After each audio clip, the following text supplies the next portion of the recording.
In this video, I will teach you process management in Linux and how to write, compile and execute C++ program using the command lines. You will learn how to view, stop, resume and manage process using various commands. I will show you how to write C++ program, compile it with G++ and run it in Linux. This is essential knowledge for every developers working in a Linux environment. Let's dive in. First of all आपने scroll बार के साथ नीचे आ जाना है, आपको corner पे दिखा नजर आएगा शो एप्स, इस पे आपने क्लिक करना है एंड देन अगेन से आपने ऊपर जाना है इस स्क्रॉल बार के साथ और आपने यहाँ सर्च में लिखना है TER टर्मिनल लिखना है। तो आपने इस पर क्लिक करके टर्मिनल को आपने ओपन कर लेना है। इसकी जो शॉर्ट कमांड है वो है Ctrl+Alt+T, ठीक हो गया, वो ये इसकी शॉर्ट कमांड। इसका उसके बाद आपने इसको मैंने जूम इन कर लेता हूँ, ठीक हो गया। इसके बाद टेक्स्ट इंक्रीज करने के लिए इसको मैं यहाँ से इंक्रीज कर देता हूँ ताकि आपको व्यू क्लियरली नज़र आता रहे, ठीक हो गया।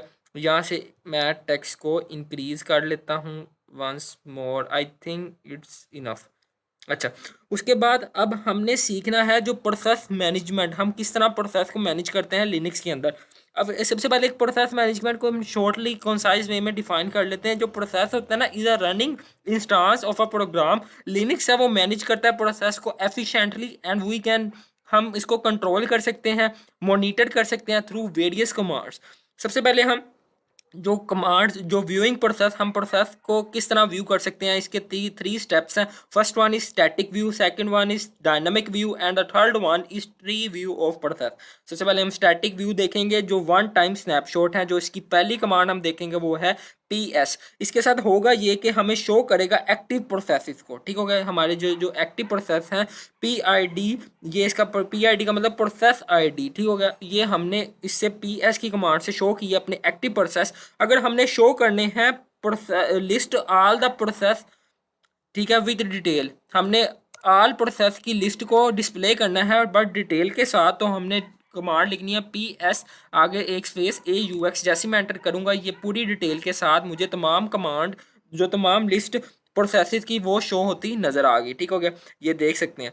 उसके बाद अगली जो हमारी कमांड है वो करना है, हमने शो करना है प्रोसेसेस को बाय स्पेसिफिक यूज़र। अब यूज़र, अब मैं देख लेता हूँ हमारा जो यूज़र है, कोई भी यूज़र हो सकता है। अभी who की कमांड से मैं देखूंगा कौन इस टाइम इस उबंटू लिनक्स में यूज़र है। जो मैंने बाय डिफ़ॉल्ट जो मैंने नाम सेट किया था इंस्टॉल करते वक्त अली हसनैन किया था, इसी वजह से मेरा जो उबंटू का यूज़र है वो भी अली हसनैन ही है। आपने जो लिखा होगा वही आपको who की कमांड से आएगा। उसके बाद अब हम देख लेते हैं, शो करते हैं प्रोसेस बाय स्पेसिफिक यूज़र। अब मैंने अली हसनैन के जो यूज़र है ना, इसके प्रोसेस को शो करना है, तो सिंपल मुझे लिखना है PS, उसके बाद मुझे लिखना है -u और आगे यूज़र नेम। यूज़र का हमारा नेम है अली हसनैन, तो सिंपल मैं जस्ट एंटर करूँगा तो ये मुझे शो करेगा प्रोसेस बाय स्पेसिफिक यूज़र। ये अली हसनैन मैंने यूज़र था तो ये उसके प्रोसेस को इसने शो कर दिया। अब डायनामिक व्यू जो होते हैं वो लाइव मॉनिटरिंग के लिए होता है, उसके लिए हम यूज़ करते हैं various commands. First one is top. Top की कमांड से क्या होता है, जो टॉप की कमांड है वो डिस्प्ले करता है real time CPU memory usage, ठीक हो गया। अब रियल टाइम में जो CPU और मेमोरी यूज़ हो रही है वो आपको डिस्प्ले होती नज़र आ रही है, ये देख सकते हैं आप, ये चेंज हो रही है हमारे CPU और मेमोरी की यूजेज। ये थे हमने व्यू प्रोसेस के तरीके। उसके बाद अब मैं इसको इंटरप्ट करने के लिए Ctrl+C कर देता हूँ, ये हमारा प्रोसेस इंटरप्ट हो गया। उसके बाद जो नेक्स्ट स्टेप है वो है ट्री व्यू ऑफ प्रोसेस। अब ट्री व्यू मतलब PS ट्री में लिखूंगा, इस कमांड का मतलब है शो करेगा प्रोसेसेस को इन हिरारिकल स्ट्रक्चर। हिरारिकल स्ट्रक्चर के अंदर मुझे तमाम प्रोसेस मेरे शो होते नजर आएंगे, ये देख सकते हैं एक हिरारिकल स्ट्रक्चर में मेरे प्रोसेसेस शो होते मुझे नजर आ गए। उसके बाद जो हमारा नेक्स्ट स्टेप है उसमें हमने सीखना है कंट्रोलिंग प्रोसेसेस।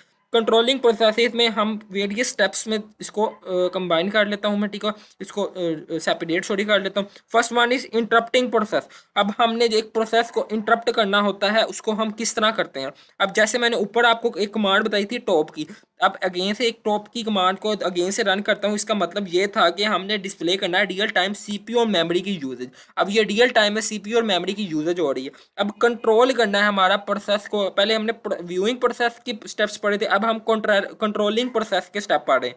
अब ठीक है, अब इंटरप्ट करना है इस प्रोसेस को। इसके लिए हमारे पास जो कमांड है वो है Ctrl+C। जैसे ही मैं करूँगा तो ये इंटरप्ट हो जाएगा। ठीक हो गया। ये हमने कंट्रोलिंग प्रोसेस का फर्स्ट स्टेप था। अब रन करना है प्रोसेस इन आप बैकग्राउंड के अंदर। अब हमने कोई प्रोसेस अगर रन करना है तो उसके लिए कमांड, अब जैसे मैंने गैडिट है, इसको मैंने बैकग्राउंड के अंदर रन करना है, तो ये मैंने गैडिट आगे, इसके आगे एक एम्फरसेंट का सिंबल लगाना है। ठीक होगा, इसको बैकग्राउंड ऑपरेटर भी कहते हैं लिनक्स में, एम्फरसेंट कहते हैं। ठीक होगा, इस सिंबल को लगाने के बाद जैसे मैं एंटर करूंगा तो ये मेरा बैकग्राउंड पे रन हो गया। ये देख सकते हैं मेरा ये बैकग्राउंड पे ओपन हो गया गैडिट, आप देख सकते हैं। उसके बाद अब मैं ये एडिट गैडिट की जो है ना, ये बैकग्राउंड पे तो रन हो गया। अब मुझे इसको शो करना है करंटली रनिंग बैकग्राउंड प्रोसेस को। अब हमारा जो गैडिट का प्रोसेस है, जब हमारे पास वेरियस प्रोसेसेस बैकग्राउंड पे रन कर रहे होंगे तो हमने इसको किस तरह देखना है। सिंपल जॉब्स की कमांड मैं एंटर करूंगा, जो हमारे बैकग्राउंड पे प्रोसेसेस हैं वो मुझे शो होते नजर आ जाएंगे। अभी हमारा एक ही प्रोसेस बैकग्राउंड पे रन हो रहा है जिसका नाम है गैडिट, तो हमें सिर्फ एक वन, ये देख सकते हैं वन रनिंग, एक मतलब रन कर रहा है कौन सा, गैडिट। अब आपके पास वेरियस जब प्रोसेसेस होंगे तो आपके पास एक लिस्ट शो हो जाएगी जॉब्स की कमांड के साथ, जो हमारे प्रोसेस रन हो रहे होंगे। ठीक हो गया। अब मैंने bring job to the foreground, bringing background job. अब जो हमारा जो बैकग्राउंड पे गैडिट है रन कर रहा है उसको मैंने फोरग्राउंड में लेके आना, मतलब उसको फ्रंट पे लेके आना। उसके लिए हम कमांड जो यूज़ करते हैं लिनक्स के अंदर, जो डेवलपर्स यूज़ करते हैं, वो FG, उसके बाद परसेंटेज का साइन, एंड देन जैसे मैं वन लिखूंगा, जैसे मैं एंटर पे क्लिक करूंगा तो मुझे गैडिट जो बैकग्राउंड पे रन हो रहा था ये फोरग्राउंड में आ गया। उसके बाद मैं कंट्रोल C करके इंटरप्ट कर देता हूँ इस प्रोसेस को। अब पॉज कर सकते हैं एंड रिज्यूम कर सकते हैं प्रोसेस को, किल माइनस स्टॉप PID प्रोसेस की प्रायोरिटी फाइंड करने के लिए हमारे पास कमांड होती है। मैंने जो गैडिट है उसकी प्रायोरिटी फाइंड करनी है, तो मैं सीखूंगा PSAUX एंड देन ये एक सिंबल ग्रिप, एंड देन यहाँ पे मैं लिखूंगा ग्रिप, एंड देन अपना कौन सा प्रोसेस मुझे उसकी PID मतलब प्रोसेस ID देखनी है। ये देख सकते हैं जो मेरा गैडिट था उसकी जो प्रोसेस ID है वो है 3256, ये मेरी प्रोसेस ID है। ठीक हो गया। अब मैं प्रायोरिटी फाइंड करने के लिए हमारे पास कमांड होती है, मैंने जो गैडिट है उसकी प्रायोरिटी फाइंड करनी है, तो मैं सीखूंगा PSAUX एंड देन ये एक सिंबल, उसके बाद मैं लिखूंगा यहाँ पे मैं लिखूंगा ग्रिप, एंड देन अपना कौन सा प्रोसेस मुझे उसकी PID मतलब प्रोसेस ID देखनी है। ये देख सकते हैं जो मेरा गैडिट था उसकी जो प्रोसेस ID है वो है 3256, ये मेरी प्रोसेस ID है। ठीक है। अगर हमने किसी प्रोसेस की प्रायोरिटी को चेंज करना है उसके लिए हम नाइस और री नाइस की जो हमारी कमांड्स है उसको हम यूज़ करके प्रायोरिटी को चेंज करते हैं। अब हमारी जो गैडिट थी उसकी हमने जो PID है प्रोसेस की ID है उसकी प्रायोरिटी चेंज करने के लिए हमने सिंपल यहाँ पे कमांड लिखनी है। यहाँ पे हम लिखेंगे नाइस, नाइस के साथ हम प्रायोरिटी चेंज करेंगे, लो प्रायोरिटी देंगे। ठीक हो गया। उसके बाद मुझे लिखना है कितनी प्रायोरिटी पे मुझे उसको सेट करना है, 10 प्रायोरिटी पे मुझे उसको सेट करना है। उसके बाद कौन से प्रोसेस को मुझे गैडिट के प्रोसेस को प्रायोरिटी को, उसके बाद एम्फरसेंट का साइन, एंड देन जैसे ही मैं एंटर पे क्लिक करूँगा तो उसके बाद मुझे अपने इस प्रोसेस की लिस्ट को शो करके देखना है। मुझे पता कैसे चलेगा, उसके पता करने के लिए आपने PS-L, उसके बाद आपको लिस्ट शो होगी 4-5 लाइंस की, उसमें आपने देखना है गैडिट। ये मेरा गैडिट था, उसकी मैंने प्रायोरिटी कितनी सेट की, 90। ठीक हो गया, तो मुझे 90 शो होती नज़र आ गई। उसके बाद अगर मैंने उसकी प्रायोरिटी को चेंज करना है, ठीक हो गया, तो उसको मैं री नाइस के साथ चेंज करूँगा। तो मुझे सिंपल लिखना है री नाइस, पहली थी नाइस, उसके बाद उसकी प्रायोरिटी मुझे चेंज करना है मुझे, तो मैं लिखूँगा री नाइस। उसके बाद सिंपल मुझे लिखना है -n। अब उसकी प्रायोरिटी मैं रखना चाहता हूँ 12। ठीक हो गया, तो मैं सिंपल यहाँ पे 12 लिखूँगा। उसके बाद मैं लिखूँगा -p, उसके बाद मैं अपनी प्रोसेस की ID थी वो लिखूँगा। ये देख सकते हैं अब ये गैडिट है, इसकी प्रोसेस की ID क्या है ये देख सकते हैं, ये इसकी प्रोसेस की ID है 3322, ये इसकी प्रोसेस की ID है। मैं लिखूँगा 3322, जैसे ही मैं एंटर पे क्लिक करूँगा तो इसकी प्रोसेस की ID 10 से 12 हो जाएगी। यहाँ पे मुझे एक पासवर्ड देना पड़ेगा जो मैंने उबंटू इंस्टॉल करते हुए रखा था। आपने याद रखना है अपने सारे पासवर्ड्स, एक ही मैं तो कहता हूँ पासवर्ड रखाएं ताकि आपको मुश्किल ना हो। ये देख सकते हैं जो मेरी ओल्ड प्रायोरिटी थी वो थी 10, अब जो मेरी न्यू प्रायोरिटी है वो है 12। इस तरह आप नाइस और डी नाइस के साथ अपनी प्रोसेस की जो प्रायोरिटीज़ हैं उसको हम चेंज कर सकते हैं। इंडस्ट्री में ये इंपॉर्टेंट कमांड्स होती हैं जिसको हम यूज़ करते हैं। उसके बाद अब हमने देखना है, हम कंपाइल एंड एग्जीक्यूट करना है हमने C++ प्रोग्राम्स को G++ कंपाइलर के ऊपर। ठीक हो गया। उसके लिए आपके पास G++ का कंपाइलर होना चाहिए, नहीं है तो आपने सिंपल लिखना है G++ एंड देन लिखना है माइनस वर्जन, इसको आपने इंस्टॉल कर लेना है। ठीक हो गया। G++ इंस्टॉल करने के बाद अब सिंपल आपने यहाँ पे गैडिट के ऊपर काम करना है। ये देख सकते हैं। अब मैंने यहाँ पे अपना ये गैजेट बंद कर देता हूँ ताकि आपको पॉपअप होता नज़र आए। इसको मैं बंद कर देता हूँ। अब मेरे पास गैजेट यहाँ पे कोई आपके पास गैजेट का ऑप्शन मुझे शो नहीं हो रहा है। अब मुझे सिंपल यहाँ पे लिखना है गैजेट, आगे कोई भी फाइल का नाम लिखना है। मैं यहाँ पे लिखता हूँ यूट्यूब के सब्सक्राइब, मैं यहाँ में सब्सक्राइब लिख लेता हूँ, subscribe.cpp। मुझे सिंपल ये लिखने के बाद एंटर पे क्लिक करना है। आप फाइल ये यहाँ पे कोई भी नाम रख सकते हैं, मैंने सब्सक्राइब रखा है, आप कुछ भी रख सकते हैं अपने प्रोजेक्ट के मुताबिक। उसके बाद .cpp ये नेसेसरी है। जैसे मैं एंटर पे क्लिक करूँगा मुझे एक पॉपअप नज़र आएगा, ये देख सकते हैं। और इसमें आपको ये ऊपर भी देख सकते हैं, ये आपको शो होता नज़र आएगा, ये देखें subscribe.cpp। उसके बाद अब हमारा जो नेक्स्ट काम है वो हमने करना है, इसके अंदर कोड लिखना है अपने C++ का, जो हमने स्टार्टिंग में इंट्रो में बात की थी। तो इसमें हम पहले कोड लिख देता हूँ। कोड हमने जो इसका सिंटैक्स है वो होता है #include iostream यूजिंग iostream।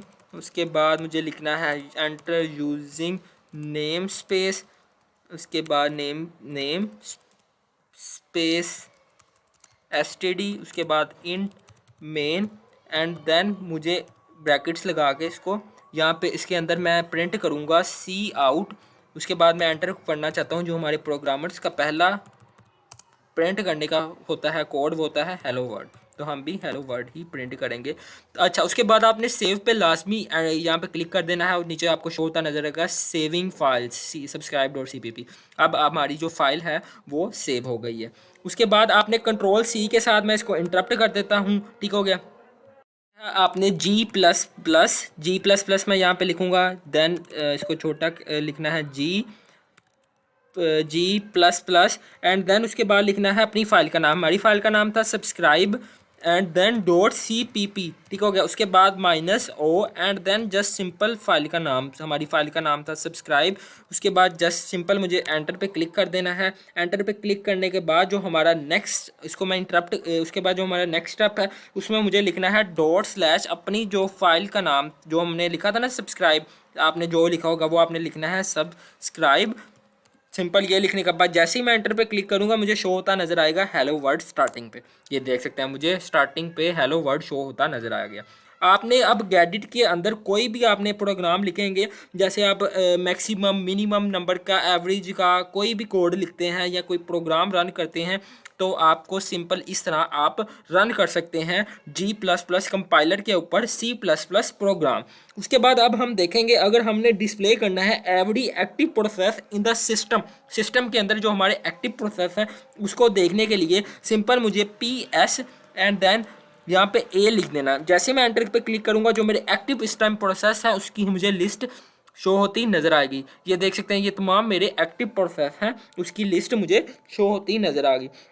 उसके बाद अगर मुझे डिस्प्ले करना है प्रोसेस विद ID 1 ID के साथ, ठीक होगा, तो उसके लिए सिंपल मुझे यहाँ पे लिखना है PS एंड देन मुझे लिखना है -LP, कौन सी ID के साथ, 1 ID के साथ। जैसे मैं एंटर पे क्लिक करूँगा ये आप देख सकते हैं PID का मतलब होता है प्रोसेस ID, कौन से प्रोसेस ID, 1 ID के साथ, ठीक हो गया। ये आप देख सकते हैं इससे हुआ ये कि मुझे डिस्प्ले हुआ प्रोसेस विद ID 1 के साथ, ठीक हो गया। अगर उसके बाद अब हम देखेंगे अगर डिस्प्ले करना है dynamic view of the current process in the system and the refresh interval, जो उसका रिफ्रेश इंटरवल है वो 0.5 सेकंड होना चाहिए, ठीक हो गया। उसके लिए सिंपल मुझे यहाँ पे लिखना है टॉप एंड देन लिखना है -D एंड कितने सेकंड के बाद हमारा जो रिफ्रेश होता रहे 0.5 सेकंड के बाद। जैसे मैं एंटर पे क्लिक करूँगा ये देख सकते हैं आप 0.5 सेकंड के बाद हमारा जो प्रोसेस है वो रिफ्रेश हो ही जा रहा है, ठीक हो गया।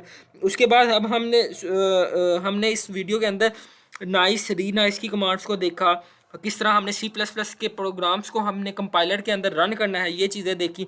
आपने इसकी एक जो कोड है ना जैसे मैक्सिमम मिनिमम नंबर का, वो आपने रन करके देखना है, अपने कमेंट बॉक्स में बताना है यस मैंने कर लिया है। अगर आपको वीडियो अच्छी लगी हो तो वीडियो को लाइक, चैनल को सब्सक्राइब और अपने दोस्तों के साथ इसको शेयर ज़रूर करें ताकि मैं आपके लिए इस तरह का जो ओरिजिनल और प्योर कंटेंट लाता रहूँ, ठीक हो गया। तब तक के लिए चैनल को सब्सक्राइब, वीडियो को लाइक कर दें। अल्लाह हाफिज़।